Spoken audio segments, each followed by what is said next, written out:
अलीज़े को जिस तरह से अपने ससुराल में दिखाया जा रहा है कि वो अकेली तन-तनहा किस तरह से मुकाबला कर रही है, सास खिलाफ है, जेठानी जेठ खिलाफ है, इट कुत्ते का वैर है इन दोनों के बीच में। ससुर की तो कोई खैर सुनता ही नहीं है, लेकिन वो भी अंदर से इसके खिलाफ ही है। हाँ जी, शादी पे इसको एक स्पॉन्सर मिल जाता है, वो इसकी 2-4 बातें सुन के किस तरह से कोई लाखों का खर्चा कर सकता है एक लड़की के ऊपर जी। हाँ जी, इतना ट्रस्ट हो गया कि यही लड़की बिज़नेस चला सकती है, जबकि उसने उसके साथ कोई काम ही नहीं किया, उसका कोई एक्सपीरियंस ही नहीं है।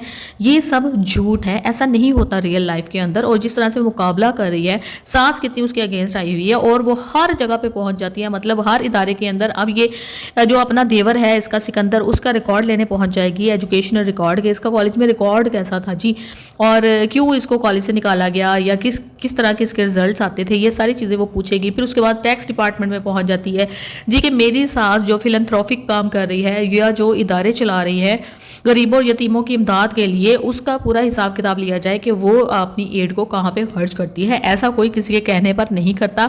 और ये सारे जो फिलंथ्रोपिक इंस्टीट्यूशंस होते हैं, जो यतीमों यसीरों के जो इदारे होते हैं, इन पे खर्च करने वाला जो तमाम हिसाब किताब होता है ऑफिस में, वो सारा उन्होंने पूरा करके रखा होता है, सारी डॉक्यूमेंटेशन की गई होती है, चाहे ऑन स्पॉट जो भी हो या अंदर खाते कुछ भी चल रहा हो। अब बात आ जाती है जी इसके ज़ाती घर की। जब इसकी माँ और इसकी बहन की डेथ हुई थी तो इनके पास इनका ज़ाती घर नहीं था, ये किराए के ऊपर रहते थे।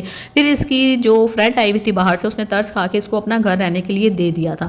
लेकिन जब इसकी शादी हुई थी तो इसने ये घर उसको वापस कर दिया था और कहा था कि अब तो मेरी शादी हो रही है। लेकिन अब जब भी ये ससुराल में लड़ती है या कोई भी इशू होता है, ये अपने घर वापस आ जाती है। घर वैसे का वैसा साफ सुथरा होता है। इसने वहाँ पे एक परमानेंट काम वाली भी रखी हुई है जो कि अकेली वहीं पे रहती है, उसका कोई घर बार नहीं है। चलो उसका कोई घर बार भी नहीं है, इसके आने पर वो जो है ना वो सारी खिदमत इसकी करना शुरू हो जाती है। इसको कोई भी किसी किस्म का मसला नहीं होता, हालांकि पीछे से ये बहुत गरीब खानदान से ताल्लुक रखती है। चलो आप लोगों ने ये सारी सिचुएशन दिखानी ही है, एक झूठी अमीरजादी या एक झूठी जो है ना वो ताकतवर लड़की को दिखाना ही है, कैरेक्टर बनाना ही है, तो सारी डिटेल भी देना कि किस तरह से उसके पास इतने पैसे आते हैं कि वो सारी चीज़ें मैनेज कर सकती है। अब जाहिर है एक औरत उसके घर में रह रही है तो उसका खाना पीना, उसकी मेंटेनेंस का सारा खर्चा भी तो इसी ने करना है।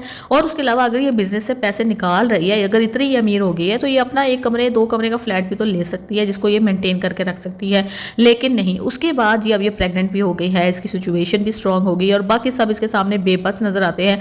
वो सास जिसके बड़े बड़े जवान बेटे हैं, वो बंदा जो किसी को मारने से गुरेज नहीं करता, वो भी इसके सामने बेबस है। ड्रामा जो है ना वो एक सोसाइटी का पहलू होता है और सच्चाई को दिखाता है, तो काइंडली जो भी कैरेक्टर हो उसकी सारी डिटेल्स और सच्चाई उसमें मौजूद होनी चाहिए।